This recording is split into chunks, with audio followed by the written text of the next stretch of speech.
elections with the Zonal deputations on tomorrow, and the media will be briefed by our Baris Karyakarta Sri Bidut Deborma ji, and with us today Janajati Murcha State President Vikas Deborma and myself David Deborma, General Secretary Janajati Murcha, and I would like to request Adarniya Bidut Deborma ji to brief this media.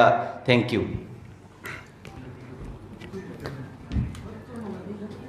Welcome, স্বাগতম, লামসগ সবাইকে। আজকে আমাদের ভারতীয় জনজাতি মোর্চা ত্রিপুরা প্রদেশের ডাকে আপনারা সাড়া দিয়ে সব মিডিয়ারা আসলেন, আপনাদেরকে স্বাগতম। আমাদের আজকের মেইন প্রেস মিটের আপনাদের ডাকার একটাই কারণ, আগামীকাল 4 তারিখ নভেম্বর এডিসির 8টা জোনালে আমাদের একই সাথে 11টা থেকে 2টা এই সময়ের মধ্যে আমাদের ডেপুটেশন হবে। গত 19 তারিখ অক্টোবরে 44টা সাব জোনালে যে আমরা ডেপুটেশন দিলাম, ওইটার নিরিখে আবার 4 তারিখ আগামীকাল আমরা ডেপুটেশন দেব। যে আমরা চার্জশিট দিয়েছিলাম, যে কারণগুলো আমরা দিয়েছিলাম, এখন আমরা এডিসি প্রশাসন থেকে সদুত্তর পাইনি। এই জন্য আবার আমরা আগামীকাল 8টা জোনালে আমরা ডেপুটেশন দেব। এটাই আজকের মেইন আপনাদের সঙ্গে মিলিত হওয়ার কারণ।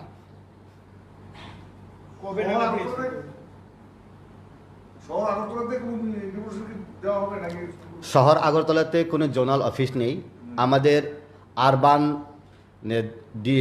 ডিস্ট্রিক্ট আছে, এখান থেকেও জনজাতিরা আমাদের ওয়েস্ট জোনাল খুমুলুঙ্গে যাবে। দাবি একটাই, এডিসিতে যেটা ডেভেলপমেন্ট হচ্ছে না, করাপশন হচ্ছে, এইটার কোয়েরি করার জন্যে যে পয়েন্টগুলো আমরা দিয়েছিলাম গত 19 তারিখে, 8টা পয়েন্ট, যেমন এডিসি ভবন নির্মাণ, ওইটাও ঠিক হয়নি। কারণ উত্তর গেটে ওল্ড কাউন্সিল ভবনে এডিসি ভবন 5 তলা করে নির্মাণ করার কথা ছিল, পাইলিং করে। এইটা নীতি আয়োগের টাকা, ওইটা এডিসিতে তীব্রমাথা প্রশাসনে আসার পর ওই যেটা কনস্ট্রাকশন হওয়ার যেটা প্রসেস ছিল, ওইটা ডাইভার্ট করেছে। ডাইভার্ট যদি করতে হয়, নীতি আয়োগের টাকা যদি ডাইভার্ট করতে হয়, চিফ সেক্রেটারির সঙ্গে পরামর্শ করে ডাইভার্ট করতে হয়। কিন্তু এই টাকা কোন জায়গাতে খরচ করা হবে এখনও কোনো ব্ল্যাক অ্যান্ড হোয়াইট আমরা রিপোর্ট পাইনি এইটা। আর বিভিন্ন জায়গাতে আমরা দেখলাম খেরাংবার হসপিটাল নির্মাণ থেকে শুরু করে কম্পিউটার ডিস্ট্রিবিউশন করার জন্যে যেটা টেন্ডার হয়েছিল, এইগুলা শুরু করে রাবার প্ল্যান্টেশনের যেটা করাপশন, ওইগুলা শুরু করে প্রত্যেকটা ডিপার্টমেন্টের প্রত্যেকটা হেড আমাদের এখানে 8টা পয়েন্ট আছে। গত 19 তারিখেও যে পয়েন্ট, এই পয়েন্ট আমরা আবার রিপিট করছি। এই জন্যেই 4 তারিখে আমাদের গণতান্ত্রিকভাবে সুষ্ঠুভাবে আমরা ডেপুটেশন দেব 8টা জোনালে, 8টা ডিস্ট্রিক্টে। বিদ্যুৎ একটা প্রশ্ন হচ্ছে, আমি এটার বাইরে গিয়ে একটা প্রশ্ন করছি, যেহেতু জনজাতি মোর্চার তরফ থেকে সাংবাদিক সম্মেলন আপনারা করছেন, একটা বিষয় আপনাদের তরফ থেকে, দলের তরফ থেকে বলা হয়েছিল যে মথার সঙ্গে আপনারা কোনো ধরনের জোটে আপনারা যাবেন না বা যাওয়া প্রয়োজন নেই। কি মনে হয়, মানে আপনাদের জনজাতি মোর্চার উপর কি এবার আপনাদের দল বিজেপি কি এবার একটা ভরসা করতে পারছে যে এবার জনজাতি মোর্চা একাই এই ত্রিপুরামথাকে পাহাড়ে একটা বিশাল টেক্কা দিতে পারবে বিধানসভা নির্বাচন?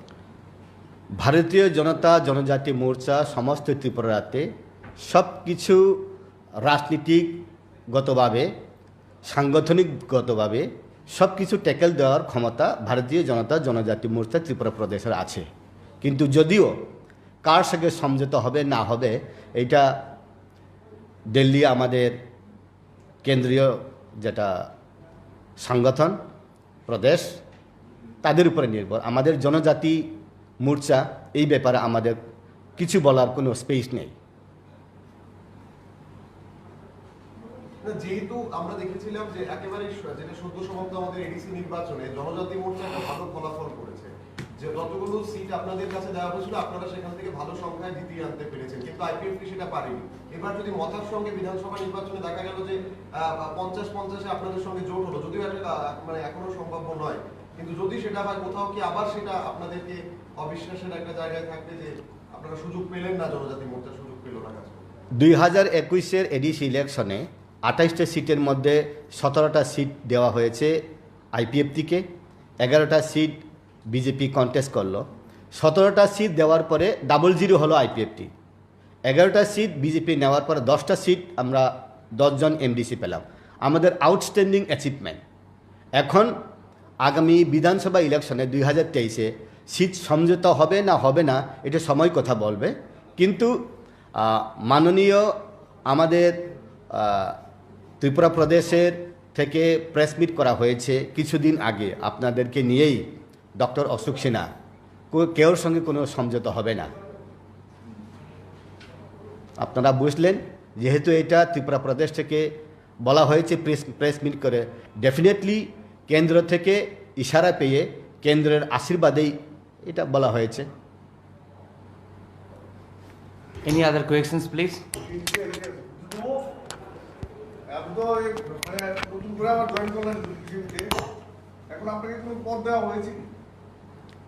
আমি পদের জন্যে বিজেপিতে আসিনি, ওইখানেও আমার পদ নেই, এখানেও আমার পদের কোনো দরকার নেই, কাজ হলো মেইন।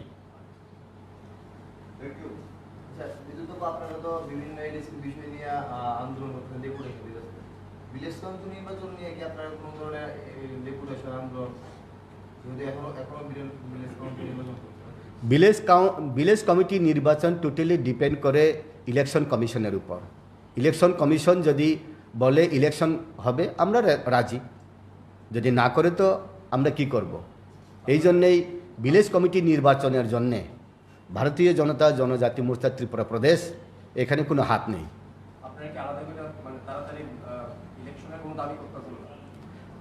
হইলে তো ভালো।